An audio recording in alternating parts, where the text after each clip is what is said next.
Di balik megah dan bersejarahnya Candi Borobudur, ternyata ada beberapa fakta tersembunyi yang jarang sekali orang ketahui.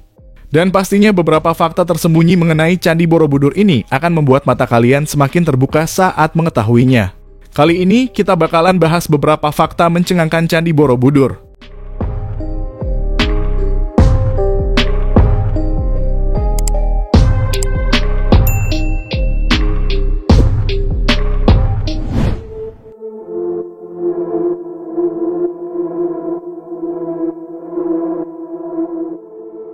Siapa yang menyangka kalau beberapa artefak Candi Borobudur bisa berada sampai di negara Thailand?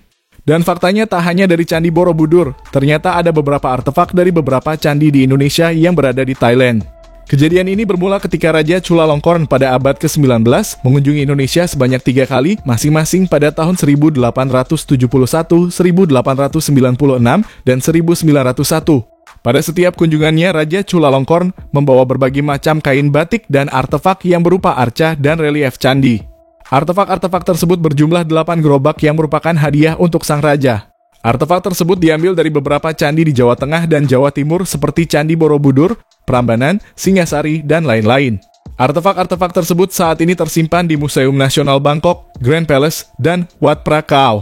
Dan berikut detail singkat beberapa relief yang berada di museum tersebut. Yang pertama ada arca Ganesha yang berasal dari Kerajaan Singasari, Malang, Jawa Timur. Kemudian ada relief Apsara dari Candi Prambanan yang dibangun oleh Kerajaan Mataram kuno. Relief ini diambil dari salah satu candi di kompleks Candi Prambanan, Sleman, Yogyakarta. Lalu arca Diani Buddha dari Candi Borobudur, Magelang, Jawa Tengah yang berjumlah 4 buah yang kesemuanya ditaruh di setiap sisi museum. Ada juga arca singa dan Ganesha dari Candi Prambanan, Sleman, Yogyakarta. Kemudian ada arca Dwarapala dan relief Kala dari Candi Borobudur. Lalu ada arca Resi Agastya yang kemungkinan besar berasal dari Singasari, Jawa Timur. Dan yang terakhir ada arca Dewa Brahma dari Mataram kuno. Dari sekian banyak arca yang dibawa oleh Raja Chulalongkorn, masih banyak lagi arca dari Indonesia yang keberadaannya masih belum terlacak. Kesemua arca tersebut ditukar oleh Raja Chulalongkorn hanya dengan satu arca, yakni arca gajah dari bahan perunggu yang sekarang tersimpan di Museum Nasional di Jakarta.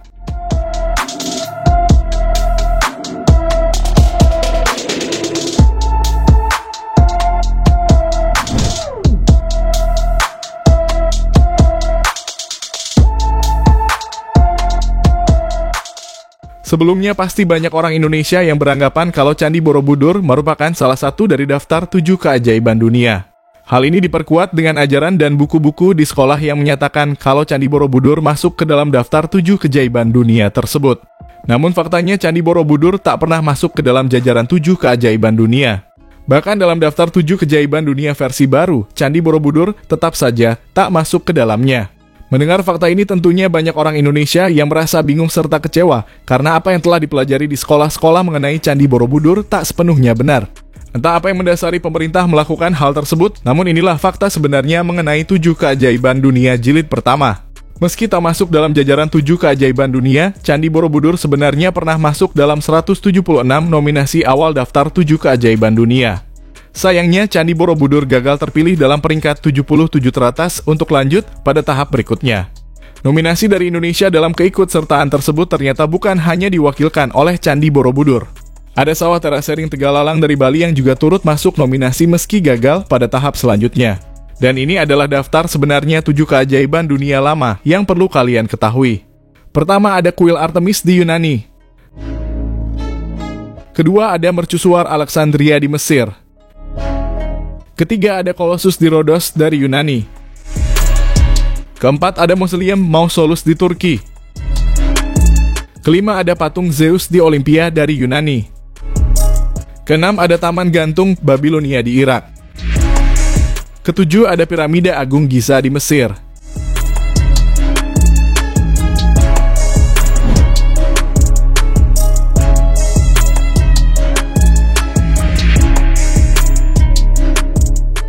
Sebelum seindah dan semegah seperti saat sekarang, Candi Borobudur yang dibangun pada masa pemerintahan dinasti Shailendra itu sempat terbengkalai cukup lama. Diperkirakan hal ini terjadi karena adanya sejumlah bencana seperti gempa bumi, erupsi Gunung Merapi, hingga tanah longsor. Bahkan dalam manuskrip abad 18, Borobudur pernah hilang dari catatan sejarah. Barulah menjelang 1814 saat kerajaan Inggris mengambil alih wilayah pendudukan Belanda, Candi Borobudur kembali ditemukan. Kisah penemuannya tertuang dalam buku berjudul Candi Borobudur tahun 1976 yang ditulis oleh Sukmono, seorang ahli purbakala Universitas Indonesia sekaligus pernah menjabat sebagai kepala proyek pelita pemugaran Candi Borobudur. Dalam buku yang diterbitkan UNESCO tersebut, Sukmono menjelaskan sejarah awal mula penemuan Borobudur yang dilakukan oleh Letnan Jenderal Inggris Sir Thomas Stamford Raffles. Dia mendengar kabar mengenai keberadaan adanya candi bernama Borobudur ketika Raffles melintas ke Semarang. Tak butuh waktu lama, dirinya langsung mengutus Hermanus Christian Cornelius untuk menyelidiki candi tersembunyi itu. Setibanya di lokasi yang dicari, Cornelius mendapati sebuah bangunan besar yang tersembunyi di suatu tempat yang tak jauh dari pertemuan Sungai Elo dan Sungai Progo. Dengan mengerahkan 200 penduduk, dirinya segera membersihkan semak belukar dan batu-batu liar di sekitar lokasi. Secara perlahan, wujud Candi Borobudur yang semula hanya bangunan besar pun mulai terlihat jelas. Dari situlah Candi Borobudur berhasil ditemukan kembali setelah sekian lama terkubur.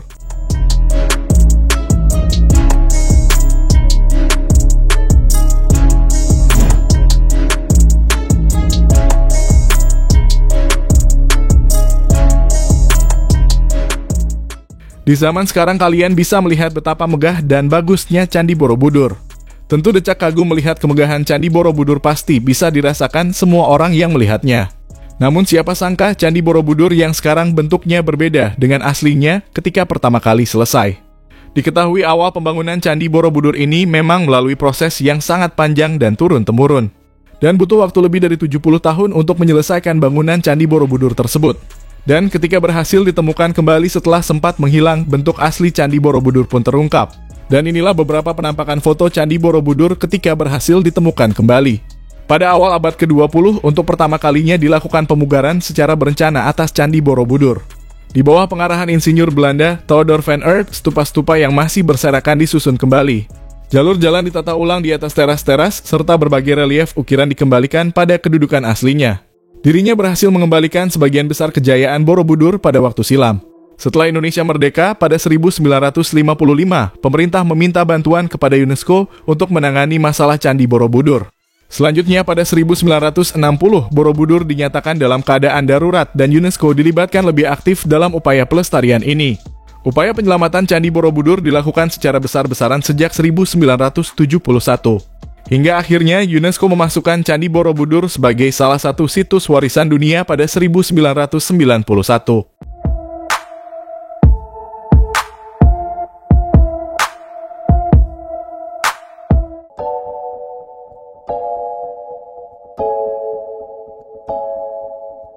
Itu tadi beberapa fakta mencengangkan Candi Borobudur.